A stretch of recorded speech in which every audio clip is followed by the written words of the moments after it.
academic performance margin between males and females at Hillsdale is actually quite small by comparative standards, which is also an indication of the positive quality of their efforts on the educational front. And so maybe, I don't know, man, maybe part of the issue here is it possible that if we set up public education institutions per se, that we end up in a situation where they're going to be dominated by parasitic bureaucrats who are pushing an ideological agenda, and that's an equal danger. Right now, it's a real danger on the left, clearly, because they dominate the educational establishment. But maybe merely setting our systems up so they are publicly funded to such a great degree makes the probability that they will become ideologically dominated approach 100%. That's probably right, for the same reason that it's kind of the Marxist economic problem. They're insulated from consequences, they're subsidized, they don't have to have productivity, they can raise their prices in perpetuity to extreme levels because there's those government subsidies coming in on the student loan front. Yeah, definitely. I think you want to have a more competitive environment. I love Hillsdale. I was a visiting lecturer there earlier this year, got to know Dr. Arnn.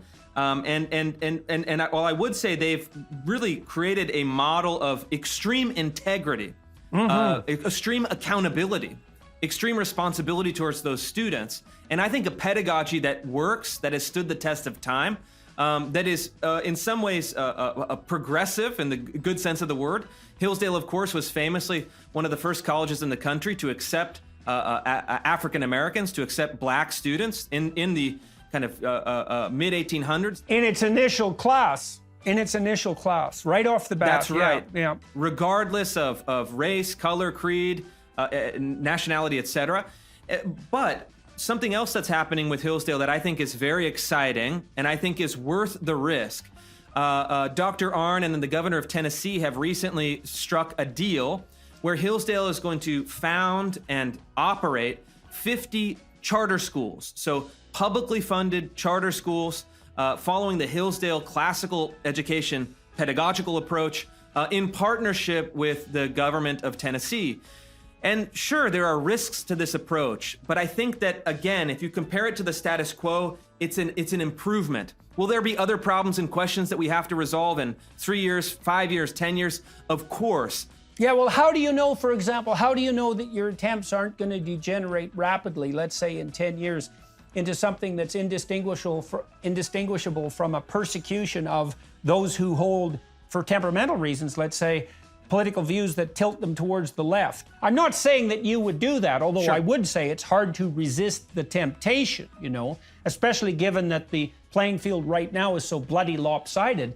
That does set up the desire to level the playing field. Problem with leveling the damn playing field is you tend to level the players, and so I don't, yeah, go ahead. Here's what I think the ideal is. I think it's important for us to kind of reflect on, okay, well, let's solve these practical problems. Sure, there's no guarantee, right? There's no guarantee. I think the only guarantee is that it's an experiment that could be better than the status quo and likely would be better. But I think the question is, well, what system do we want? What is that end vision? And the end vision that I have, one I'm working towards, is a system of greater pluralism, a system of greater independence, and a system of greater self-governance. And so another good example is in Arizona. They recently passed legislation, the great governor down there, Doug Ducey, saying if you want to opt out of the public school system, if it's violating your conscience, if it's not serving your needs, if it's not ideal for your kids, we'll give you as a family $7,000 a year per child to take to any educational institution of your choice. Right. Charter school, private school, religious school, homeschool. And so these different models saying, hey, we're going to have Hillsdale charter schools, we're going to have educational funding, follow the family, giving them greater choice, can create in the same way of a capitalist economic system, a more competitive educational environment where people can go to an institution that reflects their values, that serves their needs, where they can have self-governance or local governance. And then you can have, if you want to have critical race theory as your K through 12 pedagogy, you love it, all power to you. You should have a school that serves your needs, that reflects your values. I'll respect that. But we want to have a system of greater pluralism so communities can really come together around a set of shared values. They can take responsibility for those institutions. And so we want to have this patchwork republic this system where people can find something that really speaks to them. And then you have a greater overall system at the general level of competition. So they can say, hey, wait a minute, the CRT schools are crashing and burning. They're a total disaster. They're run by pathological people, and their outcomes are poor. And we have other options that are actually performing better. Right now, there's no competition. There's no alternatives. You are stuck in a residential assigned public school that is a zero-sum game for the competition of values and competition of ideologies.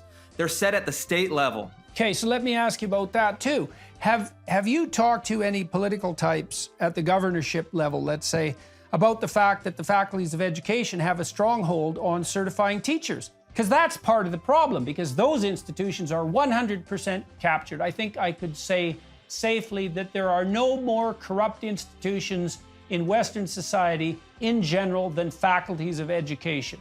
And so why is it the case that states everywhere only require a teaching certificate, let's say, teaching certification from faculties of education? Why not open that up to holders of bachelor's degrees more generally and remove the stranglehold of these centralized institutions? Is there anything happening on that front? There is. I've talked to a number of governors and then many state legislators. They're aware of this problem. They're aware that it functions as an ideological cartel that is permanently subsidized by taxpayers and then controls the key transmission belt of ideology to the K through 12 system.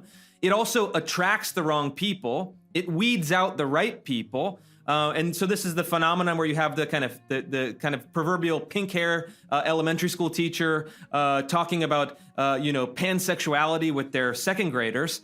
Those come from the graduate schools of education. Legislators know this is a problem.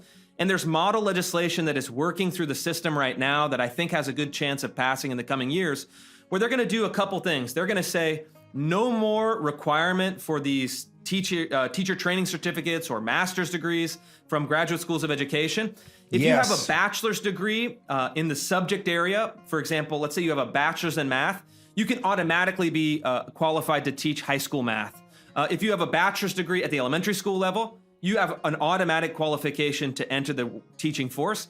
And then there's even people saying, hey, look, we want to have a kind of merit-based system. They take a competency test. They take subject matter expertise tests similar to the old SAT 2s. Do you know American history? Do you know math? Can you perform? I think that's coming. I think this is something that is absolutely going to happen. And then what will happen is, by attrition, we'll bleed out those non-competitive and really captured institutions like the graduate schools of education.